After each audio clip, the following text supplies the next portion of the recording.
Hello everyone, my name is Ava Gupta and I am here to guide and support you throughout your journey of any competitive exam. So guys, बताइए आप सब लोग कैसे हैं? I hope आप सब लोग बहुत अच्छे होंगे और बहुत पैशनेटली अपने अपकमिंग एग्जाम के लिए प्रिपेयर कर रहे होंगे. सो गाइज, हमारा आरबीआई असिस्टेंट का प्री ओवर हो चुका है और मैंने उसका सेल्फ गिवन एनालिसिस भी आप लोगों के साथ शेयर किया है और उसमें मैंने अपने अटेम्प्ट्स भी आप लोगों को बताए हैं. अगर आप लोगों ने अभी तक वो वीडियो नहीं देखा है तो please go and watch that video. तो गाइज, मेनली ये वीडियो जो है वो दो कैटेगरी के लोगों के लिए मैंने बनाया है कि आरबीआई असिस्टेंट का प्री तो हो गया है, अब आगे की हमारी स्ट्रेटेजी क्या होनी चाहिए. तो दो कैटेगरी यहाँ मैंने इस तरह से डिफाइन करी है कि वो लोग जिनका गुड अटेम्प्ट की रेंज में उनके अटेम्प्ट्स तो आ रहे हैं, तो उनके लिए क्या आगे की स्ट्रेटेजी होनी चाहिए. साथ में उन लोगों का अटेम्प्ट जो गुड अटेम्प्ट की रेंज में नहीं आ रहे हैं तो उनको आगे किस तरह से अपनी प्रिपरेशन को ले जाना चाहिए. और वो लोग जो गुड अटेम्प्ट की रेंज में अभी भी नहीं आ रहे हैं तो उनमें भी मैंने दो कैटेगरी आप लोगों के लिए डिवाइड करी है. वो लोग जो वो फ्रेशर्स हैं, मतलब जिन्होंने अभी तैयारी करना बस स्टार्ट किया है, 1 से 1.5 साल हुए हैं उन्हें तैयारी करते हुए और उनका अभी तक कोई प्री नहीं निकला है, तो उनके लिए क्या स्ट्रेटेजी होनी चाहिए. साथ में वो लोग जिनको कुछ टाइम हो चुका है, 2 से 3 साल हो चुके हैं तैयारी करते हुए और तब भी उनका अभी भी प्री नहीं निकल रहा है, तो आगे के लिए आप लोगों के लिए क्या तैयारी होनी चाहिए, क्या स्ट्रेटेजी होनी चाहिए, तो ये मैं आपके साथ शेयर करने जा रही हूँ. सो प्लीज वीडियो को पूरा देखिए और ये स्ट्रेटेजीज अपनी पढ़ाई में अप्लाई करने का ट्राई करिए. आई होप आप लोगों को बहुत अच्छा इम्प्रूवमेंट देखने को मिलेगा अपने प्री स्कोर में. सो बिना देर करते हुए लेट्स गेट स्टार्टेड. तो चलिए अब बात करते हैं उनकी जिन्होंने आरबीआई असिस्टेंट के प्री में 85 से ज्यादा क्वेश्चन अटेम्प्ट किए हैं. तो आप लोगों का अभी फुल्ली फोकस होना चाहिए कि आप मेंस की प्रिपरेशन पर अपना पूरा ध्यान रखें. हालांकि हम सब लोग जानते हैं कि आरबीआई असिस्टेंट के प्री का कट ऑफ बहुत ज्यादा हाई जाता है, तो इसलिए अगर आपका किसी वजह से इसमें नहीं भी होता है तो अपकमिंग मंथ्स में हमें एसबीआई क्लर्क का नोटिफिकेशन देखने को मिल सकता है. तो उसके क्लर्क में अगर आपने प्री में 85 से ज्यादा अटेम्प्ट करे होंगे तो आपका सिलेक्शन उसमें जरूर हो जाएगा. तो आपकी ये मेंस की प्रिपरेशन आपको पूरी तरह से वहां पर हेल्प करने वाली है. तो आप किसी भी तरह का रिजल्ट अनाउंसमेंट और किसी तरह के नोटिफिकेशन का वेट मत करिए और अपनी मेंस की प्रिपरेशन चालू रखिए. तो मेंस की प्रिपरेशन में आरबीआई असिस्टेंट के मेंस के लिए मैं आपको इंग्लिश के लिए यही कहूंगी कि आपको न्यूज़पेपर की रीडिंग हैबिट आपको जरूर डालनी चाहिए, क्योंकि आप मेंस के पेपर में हमें रीडिंग हैबिट ही काम आती है. वहां पर कोई ग्रामर रूल या फिर किसी और तरीके के रूल्स हमें काम नहीं आते. वहां पर बड़े बड़े पैसेज और पैराजम्बल और क्लोज टेस्ट सब रीडिंग बेस्ड ही आते हैं. तो इसीलिए आपको रीडिंग हैबिट डालनी चाहिए. उसके लिए चाहे आप द इंडियन एक्सप्रेस का या फिर द हिंदू का एडिटोरियल पढ़िए और पर डे 1 घंटा रीडिंग हैबिट जरूर डालिए. मैथ और रीजनिंग के लिए आप मॉक कर रहे होंगे तो आप मॉक से ही प्रैक्टिस करिए. जैसे कि मैंने यहाँ पे लिखा है कि आपको 2 मॉक पर वीक आपको देने ही देने हैं. तो पर वीक आप 2 मॉक की प्रैक्टिस करिए. और या तो आप ऐसा भी कर सकते हैं कि मॉक को लीजिए और सबसे पहले सबमिट कर लीजिए और उसके बाद आप मैथ और रीजनिंग को अपने अपने टाइम के अकॉर्डिंग उसको सॉल्व करिए. तो इस तरह से आपकी प्रैक्टिस भी हो जाएगी और आपको क्वेश्चन भी मिल जाएंगे. साथ में कंप्यूटर की बात कर लेते हैं. तो कंप्यूटर जो मैं कंप्यूटर पढ़ रही हूँ, मैं बुक से पढ़ रही हूँ. लूसेंट की बुक है मेरे पास. जी हाँ, मेरे पास लूसेंट की बुक है. मैं लूसेंट की बुक से कंप्यूटर को रिवाइज कर रही हूँ. तो आप लोग भी अगर आपको कोई बुक समझ में आती है तो आप प्लीज बुक से पढ़ लीजिए. अदरवाइज कोई यूट्यूब चैनल अगर आपको समझ में आता है तो आप यूट्यूब चैनल के साथ चले जाइए. मैं अगर आप लोगों को जरूरत होगी तो मैं सर्च करके आपको कोई कंप्यूटर के लिए एक यूट्यूब चैनल सजेस्ट कर दूंगी. अब बात कर लेते हैं हमारे सबसे इम्पोर्टेंट सेक्शन की, जीए सेक्शन की. तो जीए में हमें मैंने बाइफर्केट किया है इसको करंट अफेयर और फाइनेंशियल अवेयरनेस में. फाइनेंशियल अवेयरनेस में बैंक से रिलेटेड स्टैटिक डाटा हमें पढ़ना होता है. बैंकिंग की न्यूज़ भी पढ़नी होती है। तो उसके लिए मैंने अड्डा में आशीष गौतम सर का वॉरियर बैच लिया है, तो मैं फाइनेंशियल अवेयरनेस वहाँ से कंप्लीट कर रही हूँ। वो पेड बैच है, तो मैं वहाँ से कंप्लीट कर रही हूँ। करंट अफेयर्स मैं डेली आशीष गौतम सर का ही डेली करंट अफेयर देखती हूँ, और उसके साथ में उनका वीकली एमसीक्यू वाला जो सेशन होता है वो भी मैं कर रही हूँ।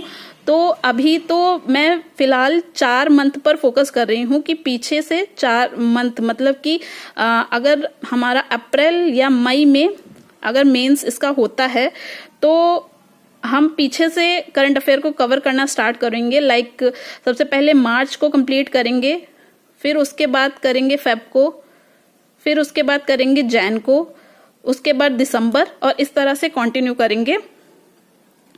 तो इस तरह से हम अपने जीए के लिए करंट अफेयर 4 मंथ या फिर उसके आगे 6 मंथ का हम कंप्लीट करेंगे। तो ये रही उन लोगों के लिए स्ट्रेटजी जो अभी आरबीआई असिस्टेंट के प्री में बहुत अच्छा उन्होंने अटेम्प्ट किया है। चलिए अब बात करते हैं बिगनर्स की, जिन्होंने इसी साल से तैयारी स्टार्ट करी है या फिर उनको 1 से 1.5 साल हुआ है अभी तैयारी करते हुए। उन्होंने अभी तक कोई भी प्री एग्जाम नहीं दिया है या फिर आरबीआई असिस्टेंट का दिया भी है बट अच्छे उन्होंने अटेम्प्ट नहीं किए हैं, तो उनके लिए क्या स्ट्रैटेजी होनी चाहिए? तो उनके लिए मेरे हिसाब से ये स्ट्रैटेजी होनी चाहिए कि आपको अभी के लिए सिर्फ और सिर्फ प्री एग्जाम पर फोकस करना चाहिए, क्योंकि अभी आपके अटेम्प्ट ही अच्छे नहीं हो रहे हैं प्री एग्जाम में, या फिर आपने अभी तक दिया ही नहीं है, तो आप प्लीज अभी फोकस जो है वो प्री एग्जाम पर ही रखिए। उसके बाद आपको ये मैं एक सजेशन दूंगी कि सबसे पहले तो आप देखिए कि आपने अपना पूरा सिलेबस तीनों सेक्शन का, प्री एग्जाम में हमारे क्वांट, इंग्लिश और रीजनिंग आते हैं, तो आपने देखिए कि आपने तीनों सेक्शन का सिलेबस कंप्लीट कर लिया है कि नहीं। तो सबसे पहले फुल्ली फोकस होकर आप अपना तीनों सेक्शन का सिलेबस कंप्लीट करिए।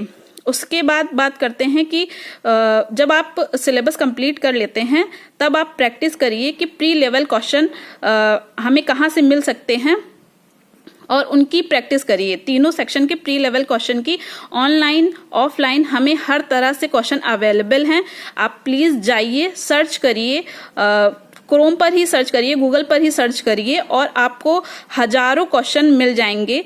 तो कहीं से भी आप क्वेश्चन उठाकर पर्टिकुलर टॉपिक के ऑनलाइन या ऑफलाइन क्वेश्चन प्रैक्टिस कर सकते हैं। उसके साथ में आप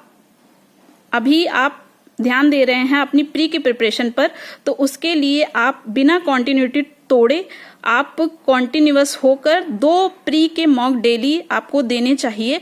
और सिर्फ प्री के मॉक ही नहीं दीजिए ही नहीं, केवल उनके साथ उसको दीजिए नहीं, उसको एनालिसिस भी करना बहुत जरूरी है। हर मॉक को आप एनालिसिस करिए, अपने वीक पॉइंट जो हैं आपके उनको भी लिखिए अपने पास। एक डायरी बना लीजिए, एक कॉपी बना लीजिए अपने पास में और उसमें लिखिए कि आपके टॉपिक कौन कौन से वीक हो रहे हैं।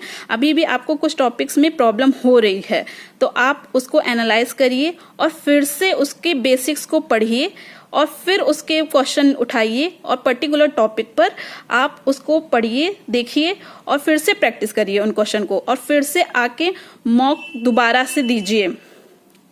ये तीनों सेक्शन के लिए आपको करना है। ये सिर्फ मैथ के लिए नहीं, सिर्फ रीजनिंग के लिए नहीं, इंग्लिश के लिए भी आपको तीनों सेक्शन के लिए प्री पर फोकस करके आपको ये तीनों सेक्शन के लिए करना है। आपको 2 मॉक डेली देने हैं, एनालाइज करने हैं, वीक पॉइंट लिखने हैं, पर्टिकुलर टॉपिक के क्वेश्चन उठाकर आप प्रैक्टिस करने हैं और फिर मॉक देना है। इस तरह से आपको अपना पूरा दिन शेड्यूल करना है।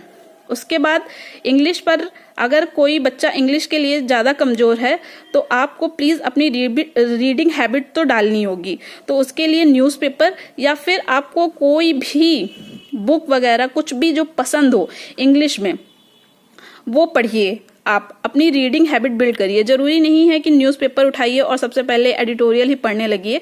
अगर आपको उसमें इंटरेस्ट नहीं आ रहा है तो आप प्लीज़ अभी उसको मत पढ़िए। कोई भी बुक, कोई भी स्टोरी बुक हो सकती है, कोई भी नॉवेल हो सकती है, इंग्लिश में आप उठाइए और अपनी रीडिंग हैबिट बिल्ड करिए। साथ में आप ग्रामर के रूल आप अपने क्लियर कर लीजिए। ग्रामर के रूल्स के लिए मैं आपको कहूँगी 120 rules of Nimisha Bansal. YouTube पर डाल के सर्च कर लीजिए।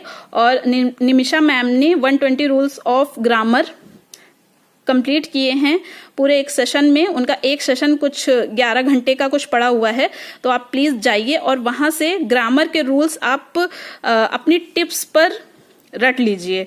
तो इतना आप लोगों को करना चाहिए जो अभी बिगनर हैं। Thank you. तो चलिए अब बात करते हैं उन लोगों की जो 3-4 साल से प्रिपेयर तो कर रहे हैं लेकिन अभी तक उनका एक सिंगल प्री का एग्जाम भी नहीं निकला है। तो उनके लिए क्या स्ट्रेटेजी होनी चाहिए आगे के लिए, वो डिस्कस कर लेते हैं। तो मैं आप सबसे ये आशा तो करती हूँ कि आपने प्री एग्जाम के लिए अपना पूरा सिलेबस खत्म कर लिया होगा। तीनों सेक्शन का आपका सिलेबस खत्म हो गया होगा। इंग्लिश में आपके जो रूल्स हैं और जो ग्रामर के रूल्स हैं और अदर जो आरसी, आपको पता होगा कि आपके सिलेबस में क्या क्या चीजें हैं। और उसके साथ में मैथ्स और रीजनिंग का भी सिलेबस आपने खत्म कर लिया होगा। तो ये आशा मेरी आप लोगों से है कि आपने सिलेबस सबसे पहले खत्म कर लिया है। तो जैसा कि आप सब लोग जानते हैं कि नेक्स्ट मंथ में हम लोग ये उम्मीद कर सकते हैं कि एसबीआई जूनियर एसोसिएट का हमें नोटिफिकेशन देखने को मिल सकता है। तो सबसे पहले आप उसी को प्राइम फोकस अपना बना लीजिए कि हमें एसबीआई जूनियर एसोसिएट का प्री तो अब निकालना ही है। तो अब प्री के लिए क्या करना है, तो प्राइमरी फोकस तो आपको प्री निकालना है। तो प्री के लिए आप अभी से प्री एग्जाम पर ही जुट जाइए। तो 2 मॉक आपको पर डे देने हैं, आपको अच्छे से उसकी प्रैक्टिस करनी है। सुबह उठते ही सबसे पहला काम जो आपका, जब आप पढ़ने बैठते हैं तो सबसे पहले एक मॉक दे दीजिए। फिर आप उसके बाद अपने वीक पॉइंट लिखिए, अपनी डायरी मेंटेन करिए। मैथ, रीजनिंग और इंग्लिश के लिए अलग अलग सेक्शन डिवाइड करिए, टाइम डिवाइड करिए, अपने वीक पॉइंट लिखिए और फिर उसके अकॉर्डिंग अपना टाइम बनाइए और उसके लिए आप प्रैक्टिस करिए। दिन भर आप अपने वीक पॉइंट को उठाइए और उसके लिए प्रैक्टिस करिए। कहाँ पर आपकी एक्यूरेसी कम हो जाती है, किस टाइप के क्वेश्चन आप करते हैं तो आपको बहुत ज़्यादा टाइम लगता है, आप टाइमर लगाइए, आप एक्यूरेसी मेंटेन करिए। आप पर्टिकुलर टॉपिक उठाइए, उस पर 10 से 50 जितने क्वेश्चन हो सकते हैं उस टाइम स्पैन में, जितना आप एक सब्जेक्ट के लिए डिसाइड किया है उतना करिए। और पूरे दिन आप उन्हीं टॉपिक पर, जो भी मैथ, रीजनिंग, इंग्लिश के जो भी वीक टॉपिक निकले हैं, आप पूरा दिन उन्हीं पर एनालाइज करिए, उन्हीं की प्रैक्टिस करिए। और फिर सोने से पहले दूसरा मॉक, सोने से पहले सेकंड मॉक आप दीजिए दिन का, और देखिए कि आपने जो आज एनालाइज किया है वो आपने कितना अप्लाई किया है अपने मॉक में। तो इस तरह से आप अभी प्राइमरी फोकस तो आपका प्री एग्जाम ही होना चाहिए। साथ में सेकेंडरी फोकस भी मैं आपको कहूंगी कि पूरा दिन, जैसे आप अगर 8 घंटे एक दिन में पढ़ते हैं तो 6 घंटे आप प्री के एग्जाम पर ही फोकस करिए। लेकिन आप थोड़ा सा 2 घंटे का टाइम निकालकर आप मेंस के एग्जाम पर भी थोड़ा सा फोकस करिए, क्योंकि मैं ये उम्मीद करती हूँ कि आपने अगर ये वाली स्ट्रेटजी फॉलो कर ली, आपने पर डे 2 मॉक दिए, एनालाइज अच्छे से किया, एक्यूरेसी मेंटेन करी, टाइमर लगाकर आपने प्रैक्टिस करी, तो आपका प्री एग्जाम अब आगे जरूर क्लियर हो जाएगा। तो इसीलिए आपको मेंस एग्जाम पर भी थोड़ा सा फोकस अभी से करके चलना होगा। मैं ये नहीं कहूंगी कि पूरा का पूरा फोकस आप मेंस एग्जाम पर करिए या पूरा फोकस प्री एग्जाम पर करिए। 6 घंटे आप प्री एग्जाम को दीजिए, लेकिन 2 घंटे आप मेंस एग्जाम पर भी फोकस करिए। आप सिर्फ एक मॉक एक वीक में दीजिए। आप ये भी कर सकते हैं कि मॉक को लीजिए और सबमिट कर दीजिए, और उसके बाद हर सेक्शन अपने अपने टाइम के हिसाब से, अपने अपने दिन के हिसाब से आप उसको सॉल्व करिए। कि मंडे ट्यूसडे को मैथ्स कर लिया, फिर वेंसडे थर्सडे को रीजनिंग कर लिया। तो इस तरह से आप पर डे और बस 2 घंटे का टाइम निकालकर मेंस पर आप फोकस करिए थोड़ा सा। साथ में डेली बेसिस पर आप अपना करंट अफेयर भी कंप्लीट करते चलिए। करंट अफेयर के लिए मैं जो फॉलो करती हूँ, अड्डा 24/7 के आशीष गौतम सर का मैं डेली करंट अफेयर देखती हूँ। तो मैं ये नहीं कह रही हूँ आपसे कि आपको वही उन्हीं को देखना चाहिए। आपको जहां से समझ में आता है, अनअकैडमी पर कपिल काटपाल सर का भी अच्छा रहता है, तो आपको जहां से समझ में आता है आप वहां पर डेली बेसिस पर करंट अफेयर को करना चालू कर दीजिए। क्योंकि मेंस एग्जाम के पहले आप जानते हैं कि बैंक में प्री के रिजल्ट और मेंस के एग्जाम की डेट में बहुत ज़्यादा डिफरेंस नहीं रहता है। मुश्किल से 15 से 20 दिन का टाइम मिलता है हम लोगों को, तो उसमें 6 महीने का करंट अफेयर कंप्लीट करना बिल्कुल इम्पॉसिबल बात होती है। तो इसलिए आप लोगों को अभी से करंट अफेयर्स डेली और वीकली और फिर उसके बाद मंथली रिवाइज करते चलना है। और उसको रिटेन करने के लिए आपको क्विज भी देने हैं। क्विज आपको हर जगह पे मिल जाएंगे, गाइडली हो गया और अफेयर्स क्लाउड हो गया, अड्डा के भी क्विज आते हैं। तो उस तरह के क्विज आप दीजिए, डेली पढ़िए, वीकली पढ़िए, मंथली पढ़िए, उसके बाद आप क्विज करिए। तो ये आप लोगों के लिए स्ट्रेटेजी है। सबसे पहला फोकस आपको प्री पर ही करना है।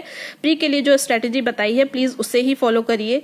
उसके बाद आप मेंस और उसके बाद आप आएंगे करंट अफेयर्स पर। तो ये रही आप लोगों के लिए स्ट्रेटेजी। आई होप आप लोगों को स्ट्रेटेजीज को समझ में आई होंगी और प्लीज आप उसे अप्लाई करिए और आई होप आपको काफी इम्प्रूवमेंट देखने को मिलेगा। Thank you very much.